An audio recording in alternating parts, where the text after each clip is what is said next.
صباح الخير أحبائي وأعزائي، شكرا ليكم ولمحبتكم. صباح سعيد، صباح جميل، صباح كل الهنا من قناة الملكة والأمير التي تعشق كل مشتركيها وجماهيرها. شكرا لكل تعليقاتكم الجيدة والجميلة من أشخاص محترمة جدا جدا جدا. النهاردة هنتكلم عن موضوع بيقولوا إن إبراهيم أشهر أو أعلن المسيحية. الإعلامي تامر أمين بيكشف السبب ووراء إنكار إبراهيم عيسى لقصة المعراج. قصة هنقعد نتكلم مع بعضينا. كشف الإعلامي تامر أمين سبب إنكار الإعلامي إبراهيم عيسى لمعجزة المعراج خلال تصريحات ألقى بها في حلقة برنامجه حديث القاهرة الجمعة اللي فاتت. بيقول إنه بيسعى منذ زمن طويل لنشر العلمانية بشكل واسع كبير في المجتمع المصري، ويريد أربابها جرجرة الدين في مشاجرة وإخراج الدين بعيدا عن حياتنا الشخصية ومعاملاتنا الدنيوية. واستنكر تامر أمين خلال تقديم برنامجه آخر النهار المذاع عبر فضائية النهار مساء يوم الاثنين تصريحات الإعلامي إبراهيم عيسى. بيقول: أنا زميل إبراهيم عيسى وأعرفه من 25 أو 30 سنة. هو اقتحم عش الدبابير وأحرجنا كإعلاميين وزملاء، ودفعنا للرد عليه بعدما تحدث في شأن ديني عام شاهده ملايين الملايين. بيقول إن تامر أمين نوه إلى أنه يوجد فرق بين التصريحات المتعمدة المقصودة والحديث بشكل عفوي وزلة اللسان والضرب في المليان والأخير مثل تصريحات إبراهيم عيسى، وبيشير إلى أن كلامه يجب أن يمارسها على نفسه وبيته ولا يعلن عنها أمام الجموع الغفيرة، باعتباره أنه هو شخصية عامة مؤثرة هياخدوا كلامها على محمل الجد. وأكد تامر أمين أن حادثة الاسراء والمعراج معجزة وردت في القرآن الذي يعتبر نصوصه ثوابت لا جدال فيها، وليست حتى في حديث تشكك أو نشكك في صحته وضعفه، ومطالبا بإخراج الدين من المشاهدة الكلامية المستمرة بسبب أزمة إبراهيم عيسى والتركيز على الأشخاص اللي بيهدموا ثوابت الدين والعقيدة. مواصلا: أرى إنها زوبعة فنجان، وإن شاء الله هنعبرها بأمان حتى ولو كره الكارهون. وده من جريدة الوقت. الحقيقة يعني لما السكينة بتقع الكل بيعمل ايه؟ بيذبح العجل. أزمات تحاصر إبراهيم عيسى بعد التشكيك بمعجزة الاسراء والمعراج. الإعلامي إبراهيم عيسى عمل على إثارة الجدل بعد تشكيكه في معجزة الاسراء والمعراج كما سبق، وأهان نساء الصعيد والمطالبة بمحاكمته قضائيا ووقفه عن العمل. أثار الإعلامي إبراهيم عيسى مقدم برنامج حديث القاهرة على قناة القاهرة والناس الجدل العام جراء الأزمات التي تحاصره عقب التشكيك في الاسراء والمعراج والإساءة لعمر ابن الخطاب وكمان مايو نساء الصعيد. غضب عارم أثاره الإعلامي إبراهيم عيسى بين أهالي الصعيد، خاصة عقب قوله في إحدى حلقات برنامج حديث القاهرة على قناة القاهرة والناس: لو أنت حضرتك من مواليد الستينات ولحد 75 وأكد ليك ستجد صورة لجدك بالمايو وصورة لوالدتك بالمايو والكات، سواء كنت في المنيا أو سوهاج أو المنصورة أو المنوفية. وأضاف عيسى إن ذلك الأمر لا يعني فسوقا منهن ولا كفرا ولا عصيانا ولا تبرجا ولا كل المصطلحات اللي بيزرعوها في ذهنك في السبعينات عشان تبصم المرأة وتتنمر وتحتقر. وده اللي عملته الجماعات الإسلامية في مصر، وده اللي عمله التيار الإسلامي في مصر. لم تكف تصريحات الإعلامي المثيرة للجدل عن هذا الحد، بل تطرق بالحديث عن الصحابة بقوله إن القصص التي يقوم المشايخ بسردها على مستمعيهم تصل لنسبة الكذب فيها 99%، لأنه بيقول لك نص الحقيقة لما يقول لك إن عمر بن الخطاب عدلت فأمنت فنمت يا عمر، وفرحان قوي بعدالة سيدنا عمر، حكى لك إن عمر اتقتل بعدها. يبقى عدل فآمن فنام. ازاي؟ عرفت ان الرجل اللي قال الكلمتين دول لعمر هو المتهم الاول بقتل عمر. اذا القصص كلها انصاص مش حقيقية. التشكيك كمان في المعراج، كما شكك في حدوث المعراج قائلا طب ايه رأيك ان مفيش معراج اصلا؟ هتصدق ان مفيش؟ وكل قصة انه طلع السماء وشاف الناس اللي في السماء وشاف الناس في النار، كل دي قصة وهمية كاملة. دي كتب السيرة والتاريخ والحديث هي اللي بتقول، لكن هو مصدر ليك الكتب والقصص اللي بتقول حصلت. دعوة قضائية أمام مجلس الدولة، واعتراضا على ما سبق تلقت محكمة القضاء الإداري الدعوة القضائية الثانية المطالبة بوقف برنامج الإعلامي إبراهيم عيسى ومنع ظهوره إعلاميا على شاشة تلك القناة وبجميع القنوات الفضائية بسبب ما وصفتها بالمخالفات الجسيمة اللي ارتكبها مقدم البرنامج وإدارة القناة، واللي تمثلت في استغلاله للدين الإسلامي في الترويج والتحبيز لأفكار المتطرفة والمغلوطة.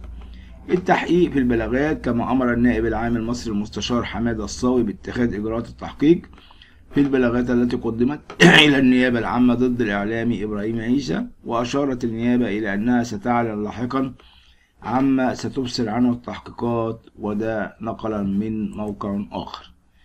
السكينة ما زالت على رقبة إبراهيم عيسى. الإعلامية الفاشلة بسمة وهبة تشن أيضا هجوما على إبراهيم عيسى. الكل بقى عمال يعيش. الأخت الإعلامية بسمة وهبة تفتح النار على إبراهيم عيسى. ما هو الإعلام لازم يتكلم، وكل من يتدخل في الشؤون الدينية دون تخصص وتوجه له رسالة بتقول فيها أنت عاوز توصل لإيه؟ احتفظ بآرائك لنفسك، أنت مالك ومالي. شنت الإعلامية بسمة وهبة الفاشلة هجوما حادا ضد إبراهيم عيسى والمتحدثين في الشؤون الدينية والإفتاء دون تخصص. بتوضح بنلاقي الناس على التيك توك ومنصات تانية بيتكلموا عن الدين وبيفتوا. انت بتكشف حاجة بمخك انت. انا ذنبي ايه وجيراني واصحابي واسرتي والمجتمع انك انت عاوز تخليه يفهم حاجة غلط؟ خليك في نفسك. وكمان قالت الوهبة خلال تقديمها برنامج 90 دقيقة المذاع على قناة المحور، عايز توصل لإيه؟ احتفظ بآرائك لنفسك وطبقها على نفسك وخلي قناتك أو قناعتك لنفسك. لكن أنا ذنبي إيه؟ أنت مالك ومالي. أنت مش واصي عليا ولا واصي على الدنيا، ولا أنت شيخ ولا نبي ولا حد فوضك إنك تتكلم باسم ربنا واسم الدين. انت مش انسان متخصص في الدين، انت من تكون. وقالت ان الفتاوي الشاذة في الدين تأتي في اطار تشويه المجتمع المصري واعراض عن الجاهلين، وبتقول للناس توخوا الحذر، والله خاطبنا في كتابه الكريم بأصحاب العقول ايه انا ان الله منحنا الله العقل عشان نوزن الامور. ارجوكم تمهلوا وما تسمعوش وما تمشوش في السكة دي. وأتمنى من كل واحد بيحب ويقول آراءه في الدين إنه يخلي آراءه لنفسه. مش عاوزين نعرف، ومرجعيتنا هو الأزهر الشريف هو اللي بيصدر الفتاوي. ربنا يفتيكي بعقلك وتخلفك. طبعا كل إنسان لازم ما يتدخلش في أمور غير أمور لما يكون متخصص في الدين، ولا حد يفتي بأي حاجة الكتاب الله بيقوله. تعرف على قرار النيابة على المتهم أحمد أبو النصر، مش عارف إزاي، وما زالت القناة اللي هو سينما برو ما زالت بيجيب حاجاته وهو منزل بيقول إن العلاج شهر مجاني. أنا مش عارف إزاي بيتحاكم وما زالت إعلاناته شغالة.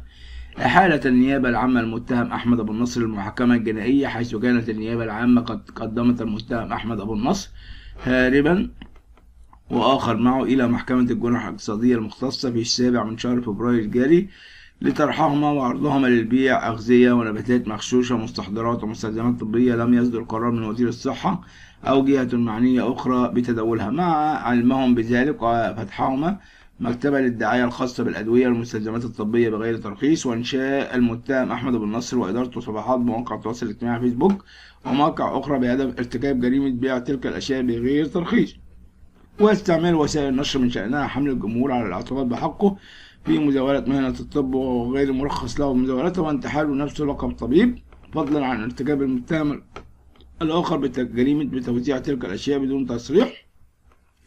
وجنح آخر تم في 20 من شهر فبراير الجاري ألقي القبض على المتهم أحمد أبو النصر وعرضه على النيابة العامة، فأجرت تحقيقا تكميليا معه واستجابته وعرضته بتاريخ اليوم على المحكمة المختصة، فأمرت باستمرار حبسه وحددت جلسة للنظر في الدعوة. إزاي؟ وبقول لسه ما زالت القناة امبارح عرض هذا الكلام. أكتوبر الماضي والتي تضمنت وكانت النيابة العامة قد تلقت تحريات إدارة مكافحة جرائم المصنفات بالإدارة العامة للمباحث المصنفات وحماية حقوق الملكية الفكرية في 27 من شهر أكتوبر الماضي، والتي تضمنت إنشاء وإدارة المتهم أحمد أبو النصر قناة فضائية وأخرى إلكترونية بموقع يوتيوب يدعى فيها أنه طبيب أخصائي ومعالج بالأعشاب والنباتات الطبيعية، وأنا روج في هاتين القناتين لبيع الأدوية ومستحضرات نباتية رغم قدرتها على شفاء مختلف بعض الأمراض وتفوقها على الأدوية المصنعة، وأنه اتخذ من محل إقامته مقرا لممارسة نشاطه الإجرامي وإدارة القناتين المشار إليهما، فضلا عن إعلانه عن بعض الأماكن كمنافذ لبيع ما كان يعرضه، والتي أكدت تحريات عدم إجازتها من وزارة الصحة وأنها أدوية مغشوشة، فأصدرت النيابة العامة إذنا بضبطه وتفتيش مسكنه ومنافذ البيع التي أعلن عنها. وقد أسفر تنفيذ الإذن وتفتيش منافذ البيع عن العثور فيها على منتجات دوائية مجهولة المصدر وضبط حاسب آلي يحوي ملفات خاصة بعمليات البيع والشراء، وأرشد أحد العمال بتلك المنافذ عن وحدة سكنية مخصصة لتلقي محادثات العملاء وتوصيل المنتجات إليهم، والتي تبين بمعاينتها أنها خصصت كمركز لإدارة القناتين الفضائية والإلكترونية وتلقي محادثات العملاء الهاتفية، حيث ضبط نحو 50 وسيطة إلكترونية للتخزين تضمنت أسماء موزعين. حاجة غريبة، كلام بيتقال في الإعلام وما زالت القناة بتاعته شغالة هيزة وزنبليطة ومحدش عارف أي حاجة. ولكن هناك قرار أعلنته الإعلام المصري، التلفزيون المصري، قرار عاجل. إذاعة التلفزيون المصري منذ قليل نشرته الجريدة الرسمية كل المواقع الأخبارية. نشر عدد الجريدة الرسمية الصادر الاثنين قرار الرئيس عبد الفتاح السيسي بشأن تعديل الحد الإداري الفاصل بين محافظات بورسعيد وشمال سيناء. طالع خبر آخر بالأسماء إدراك 39 متهم على قوام الإرهابيين لمدة 5 سنوات. نشر عدد من الوقائع المصرية الصادر اليوم قرارين للدائرة الثامنة بمحكمة جنايات القاهرة برئاسة المستشار هشام عبد المجيد محمود، وقرارين للدائرة 10 جنوب بمحكمة جنايات القاهرة برئاسة المستشار مدبولي حلمي كساب بإدراك 39 متهم في القضايا لسنة 2021. ونشر عدد أيضا تصديق الرئيس عبد الفتاح السيسي على 3 قوانين جديدة تحمل أرقام بشأن تنظيم وتنمية التكنولوجيا المالية في الأنشطة المالية غير المصرفية. كما أصدر أيضا الرئيس بشأن تعيين خيرت محمد أحمد رئيسا للجهاز المركزي للتعبئة والإحصاء، وهذا ما هو آخر ما نعلنه. أما خبر إن إبراهيم عيسى ده أعلن أو أشهر مسيحيته، ده طبعا كلام كله فاكس وكلام كله هكس في هكس، ما حصلش الكلام ده. الراجل ده شخص محترم، أنا بحترمه كل احترام، لكن طبعا مفيش داعي إن هو يخش في الحاجات الدينية. شكرا لكم أحبائي وأعزائي، وأتمنى لكم الخير والسلام، وربنا يكون معكم، آمين. مساء الخير أحبائي وأعزائي ومشتركي قناة الملكة والأمير، كل الشكر لكم على تعليقاتكم الجميلة والتعليقات المميزة والتعليقات من أشخاص رائعة، شخصيات محترمة جدا جدا. أنا بفتخر إنها في قناتنا، هي ليست قناتي بل هي قناتنا كلنا. مع الألم، مع الأسف، مع كل الحب ومع كل التقدير، صوابعك مش زي بعضيها. ربما مقالاتي او كلامي بيعجب ناس وما بيعجبش ناس تانية. عندنا اخبار جديدة عن مينا عبد السيد، والناس اللي بتقول لي ان انت بتتخن في صوتك، انا هتخن في صوتي ليه؟ ايه اللي يخليني اتخن في صوتي؟ ده صوتي. ربما ممكن يكون المايك مش جيد او مش حلو، بس يعني ده مقدرتي حتى الان. وعندنا اخبار حلوة عن مينا عبد السيد هنسمعها، وعندنا اخبار مؤسفة عن دير الانبابولة بعد المشكلة اللي حصلت بالدير. عندنا كمان مواضيع تانية كتير قوي. عندنا موضوع حكاية البطريرك اللي أنقذ شعب الكنيسة، مش بطريرك، بطريق أنقذ شعب الكنيسة. وعندنا حالة مؤسفة، انتقل للأمجاد السماوية، شخص مهم جدا جدا. وعندنا مفاجأة في الآخر عن كارثة جديدة حصلت وهكلمكم عليها. خليك معايا وتابع. تنويه هام من دير الأنبابولة للشعب القبطي بعد الكارثة التي لحقت بالدير. بينوه الدير، أصدر دير الأنبابولة بالبحر الأحمر تنويه هام في بيان رسمي بعد الكارثة التي لحقت بالدير. وكان نص البيان تنويه يعتذر دير القديس الأنبابولة بالبحر الأحمر عن عدم استقبال الزوار كافة، بما في ذلك الرحلات والأفراد وراغبي قضاء فترة خلوة، والآباء الكهنة والآباء الرهبان وأسر الآباء الرهبان خلال الفترة من يوم غد الاثنين اللي هو النهارده حتى يوم عيد القيامة. وقال وذلك بسبب التقلبات الكبرى التي لحقت بالدير والطرق المؤدية إليه بفعل السيور إلى جانب الإغلاق السنوي للدير خلال الصوم المقدس. الأنبا دانيال الأنبابولة أسقف ورئيس دير القديس الأنبابولة بالبحر الأحمر. ويذكر أن الوضع في دير الأنبابولة يحتاج تدخل سريع من الجهات المسؤولة بالدولة، فالوضع لا يحتمل أبدا. فالذي حدث بدير الأنبابولة بالبحر الأحمر بسبب السيولة التي انهالت بعنف على دير الأنبابولة ليلة السبت 19 فبراير وهو مأساة بمعنى الكلمة. وما حدث بدير الأنبابولة بالبحر الأحمر بسبب السيول مأساة لم يسبق لها مثيل طيلة السنين التي مضت. فالدير يستحيل أن تصل له مياه الشرب التي يتم نقلها لداخل الدير، وداخل الدير تم انقطاع التيار الكهربي وتسبب في تعطيل الخبز والمخبز، وقد انقطعت شبكة التليفونات والمحمول مما تسبب في قلق الأسر على أولادها، وأيضا استحال ودخول وخروج الزوار. أنا واثق إن الدولة هتعمل بقدر إمكانها وبقدر المستطاع بالوقوف إلى دير الأنبابولة، وإن شاء الله هطمنكم وهديكم كل ما هو جديد. حكاية بطريق أنقذ شعب الكنيسة من مجازر القمص يوسف تدرس يكشف ما حدث. ماذا حدث؟ حكاية بطريق أنقذ هذا الشعب. قال القمص يوسف تدرس الحويمي، وهو مدرس أو الحومي مدرس التاريخ الكنسي، عن سبب هروب البابا القديس ساويرس الأنطاكي إلى مصر وعن سبب سجنه، حيث قال القمص يوسف تدرس من خلال حواره على قناة الميسات القبطية أن الإمبراطور جستنيان كان مضطهد البابا تيموساوس وأيضا القديس ساويرس الأنطاكي بابا أنطاكيا. وكشف أيضا إن كان السبب هو تمسكهم بالعقيدة الأرثوذكسية. وفي عهد البابا تيموساوس جاء القديس ساويرس وهارب إلى مصر وعاش ما يقرب إلى 30 عاما حتى تنيح بها.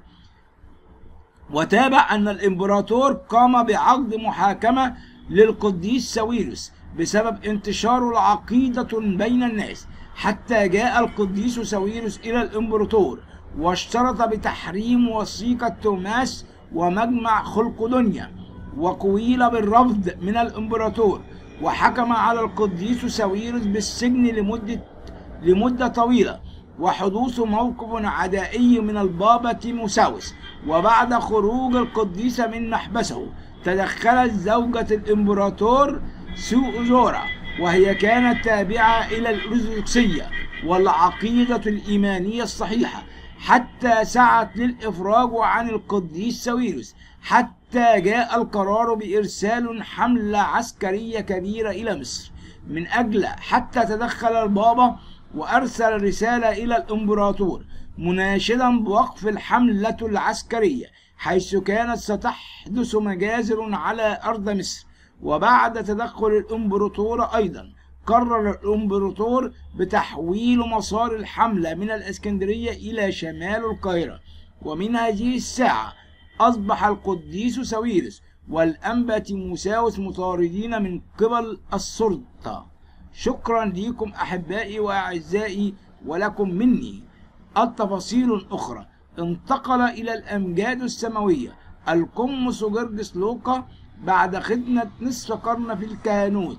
ماذا انتقل إلى الأمجاد السماوية القمص جرجس لوقا بعد خدمة نصف قرن في الكهنوت؟ رحل القمص جرجس لوقا راعي الكنيسة ما لا يرى ربي باريس في الساعات المتأخرة من أمس الأحد بعد خدمة كهنوتية تقارب النصف قرن، بعد صراع مع المرض تعرض له خلال الفترة الأخيرة من عمره.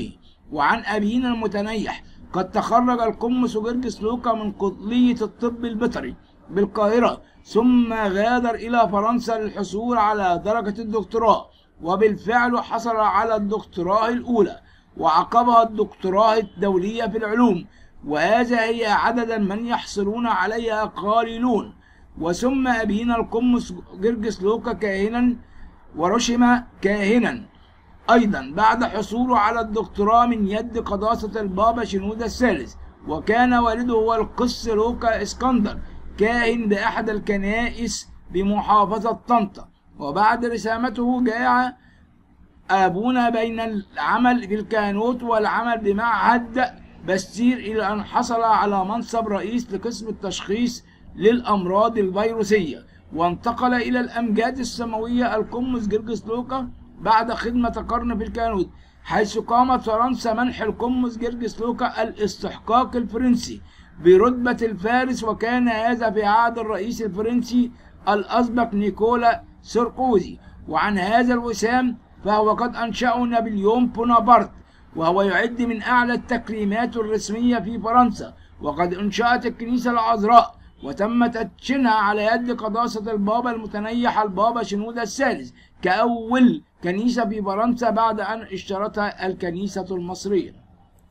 خبر آخر، مفاجأة جديدة عن كارثة جديدة قام بها أحمد أبو النصر المدعي بالطب مع عملائه والمرضى.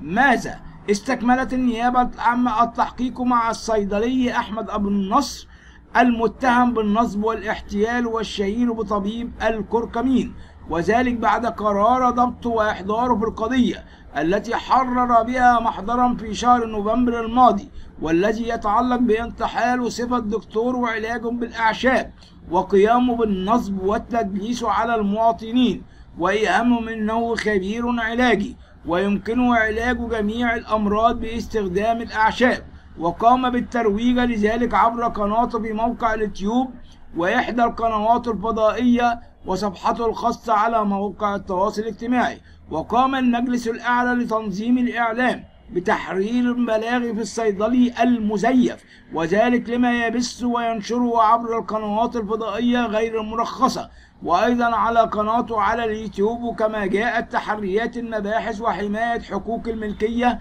في تقريرها أن المتهم أحمد أبو النصر له معلومات جنائية والمقيم بمحافظة الجيزة، كما أنه يقوم بالاتجار في الأدوية وتصنيعها في أماكن غير مرخصة لذلك، ودون اتخاذ الإجراءات والاشتراطات التي تحافظ على صحة المواطنين وبدون ترخيص من الجهات المختصة. كما يقوم بالترويج لهذه المنتجات العلاجية الغير مرخصة من خلال برامج تلفزيونية مدفوعة الأجر يقوم بها عبر قنوات فضائية عديدة معظمها غير مرخصة وتبث من خارج البلاد. كذلك إدارة عدد من المراكز العلاجية والمنافذ الخاصة ببيع الأدوية والتي جاء أن جميعها غير مرخصة. وبعد تقنين الإجراءات والتنسيق مع قطاع الأمن الوطني مديرية أمن الجيزة تم القبض على المتهم واستهدافه هو والمراكز الخاصة به،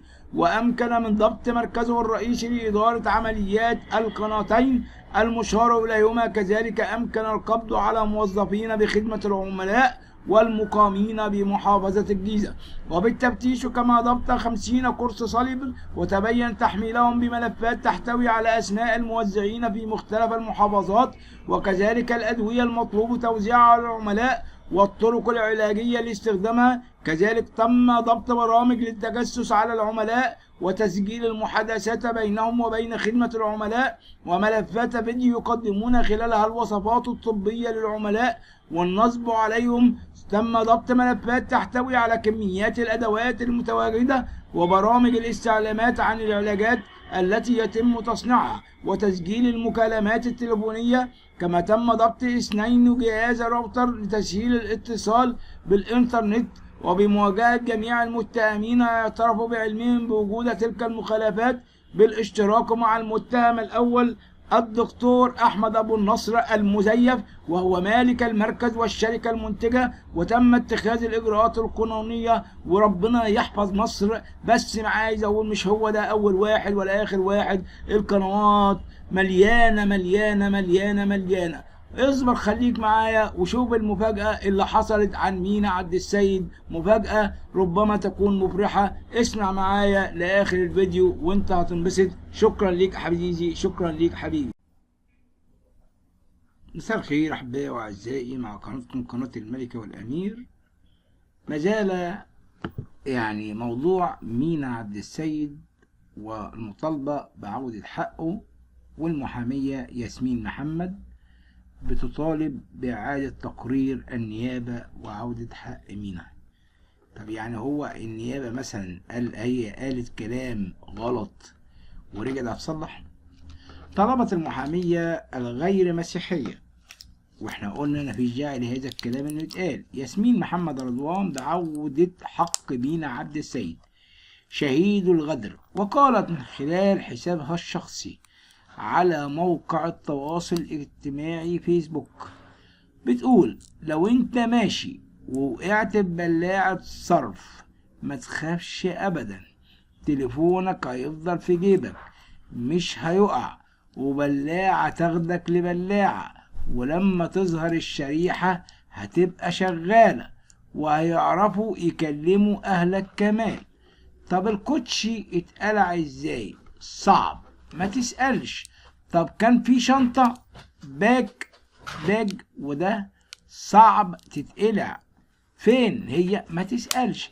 طب الحروق دي ايه؟ دي من مية الصرف، اصل فيها كيماويات، دي مواد حارقة يعني اثرت على الجلد، بس الملابس زي ما هي سليمة، ده حتى لونها ما اتغيرش. شيء مدهش، شيء رهيب. طب هي العربية النيسان صاني اللي كلم صاحبها له علاقة بالبلاعة؟ طيب هو وقع في اي بلاعة بالظبط؟ بس هم قالوا ان نظره كويس جدا، وبعدين دي مصر كلها لابسة نظارات طبية، وإلا كان زماننا كلنا في البلاعات ولا ايه؟ ولا ما سمعناش عن حالة مشابهة بنفس المكان؟ طب لو دي الحقيقة، في مسؤول هيتحاسب بالإهمال في أرواح البشر، ولا هتعتبر قضاء وقدر؟ واشكروا ربنا انكم لقيتوه واتصلنا كمان من شريحته. لحد امتى هتفضل كده؟ مفيش تقدم ولا هيبقى فيه تقدم، هنفضل عايشين في غاية وبغابة، والغلبان حقوقه بتضيع، بلد ملهاش اي لزوم خالص يعني. طب والغلبان حقوقه دي هتضيع، بلد ملهاش كبير؟ لا ليها كبير. طيب لازم، ما هو احنا مش في المغرب ولا بره مصر، كان حقك يا مينا جه. شفتوا الولد اياد ده ولا اسمه ايه بتاع المغرب لما وقع عملوا ايه؟ واقول لك حاجة علشان انت مسيحي حقك هيروح، وده بالنسبة للناس اللي مش بتحس. لا طبعا البلد بتاعتنا ما بتفرقش. انا المحامية ياسمين محمد رضوان، انا بطلب بحق مينا اخويا، يا ريت نعيد التقرير تاني، ولا اللي عمل كده ما ينفعش يتحاسب ولا ايه؟ هو انت واضح انك واخده لصنص حقوق وقاعده فاضيه ومحتاجه شغل، فقلتي اعمل شو على قفا مينا؟ ولا ايه الوضع؟ البلد مفيش فرق بيننا بين الرئيس بيعمل كل المواطنة وبيقدر يعمل اللي عليه، ولو كان في شبهة اكيد البابا تودروس كان اتدخل وعمل الكلام دوت. لكن لا مانع اهله نفسهم لما جم في قناة السي تي في واتكلموا عن مينا ما جابوش سيرة اي حاجة، وكانوا بيقولوا ان هو شبه نظره ضعيف، يعني ممكن تكون حادثة بحقه حقيقي. اي نعم الموبايل لما يقع لو وقع، بس ممكن يكون يعني البلاعة اللي وقع فيها مينا المية ما وصلتش للخط، ولكن ده برضو كلام غير منطقي. الخط يبوظ، هو طلعوا الخط من الموبايل وكلموا في حد تاني، اكيد ممكن النحاسة لما تتمسح ممكن اعمل منها مكان. بلاش افتراءات على الدولة، بلاش اي حاجة. طب احنا لو قلنا نتكلم وحبينا نتكلم، طب اللي هو مينا ده يعني هل مينا مع احترامي لشخصه وانا يعني انا معرفوش، بس هل مينا هو شخصية سياسية وتم اغتياله مثلا؟ هل مينا كان ليه اعداء كان بيبشر بالمسيحية والجماعة الداعشين حبوا يتخلصوا منه؟ كل الكلام ده طبعا يعني مش منطقي. مينا كان انسان بيعرف ربنا، وكان اهله بيقولوا ان هو قريب من ربنا. طب يعني ايه العلاقة او ايه الشبهة الجنائية؟ وحتى ان كان حصل حادث وكان في كراهية ما كانش فيه للداعي لكل الكلام ده والازراء. لكن بيقولوا كلمة حلوة قوي، هل لك هو حبسها واخد بالك انت، وقيدها عشان يرويها. يعني ايه الكلام دوت؟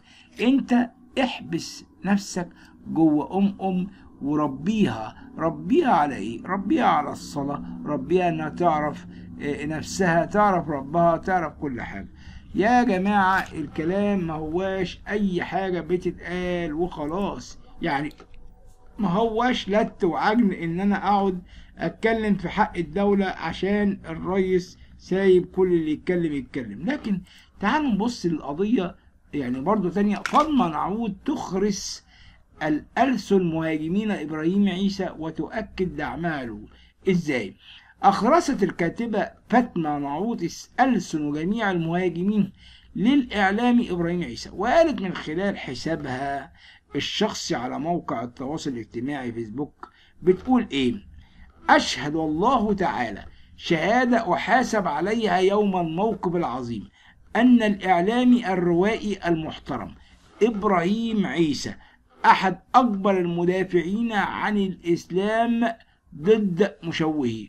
وقالت: لكن بعض من يختلون أدبيا يخافون من كساد بضاعتهم على يديه، والبعض يرددون ما سمعوا عنه من خصومة أنفى الذكر دون استقصاء البينة، والبعض لا وقت لديهم حتى يقرأوا ويتبينوا ويتدبروا كما أمرنا الله تعالى في كتابه الحكيم، فيسددون الرماح مع الباقين بالمحاكم. يذكر أن تعليقات المهاجمين بسبب ما حدث، إبراهيم عيسى اتجنن رسمي، وقف وانحنى احتراما لمنى زكي. قلنا مش مشكلة، ذوقه كده، جاب إسلام البحيري المعتوه وتطاول على الشيخ الأزهر. قلنا تافه، تطاول على الدكتور الصيدلي عشان بيقرأ القرآن في الصيدلية. قلنا سفيه، أساء لسيدات الصعيد اللي هم أرجل منه. قلنا عبيط. لكن يا هيمة تغير الدين وتتكلم في اللي مالكش فيه وتفتي، نقولك لا كده اتجننت رسمي، إياك تقرب من المنطقة دي. وقال آخر: قررت أنا مصطفى درويش بمقاطعة أي برنامج لإبراهيم عيسى والاعتذار عن فيلم الملحد اللي صورت فيه 4 أيام بسبب إن مؤلف القصة هو إبراهيم عيسى، لأنه واضح إن الحرب دي ممنهجة، وأنا ما أقبلش أبدا أكون أداة للحرب ضد ديني، ولو التمن هيكون إيه آسف جدا وبعتذر لكل فريق العمل.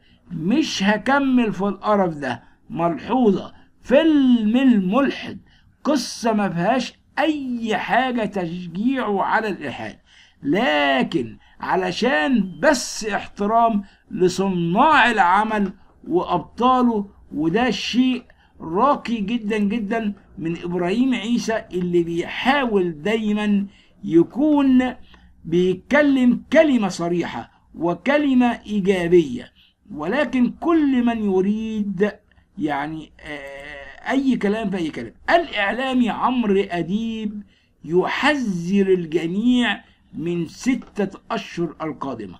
حذر الإعلامي عمرو أديب خلال برنامجه الحكاية أن الدولة معرضة لأزمات ومشكلات، وقال على الجميع أن يتحمل الشهور القادمة من موجة الغلاء التي ستحدث. وكشف أديب عن البلاد التي بدأت بالفعل في موجة الغلاء مثل تركيا وأمريكا وبريطانيا بسبب الخامات والطاقة.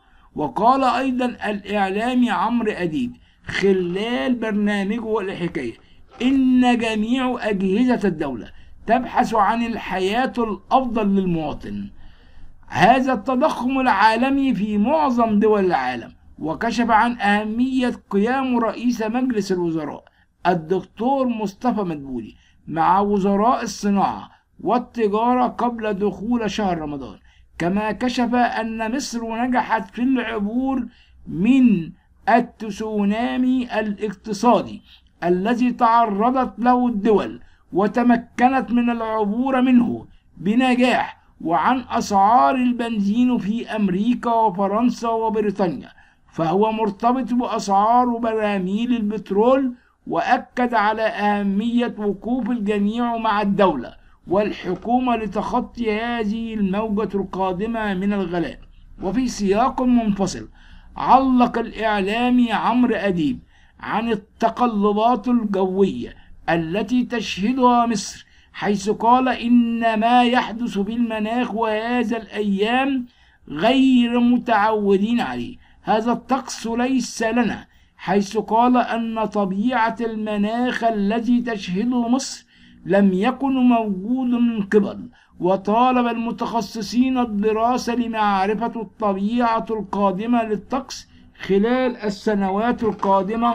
وكشف أديب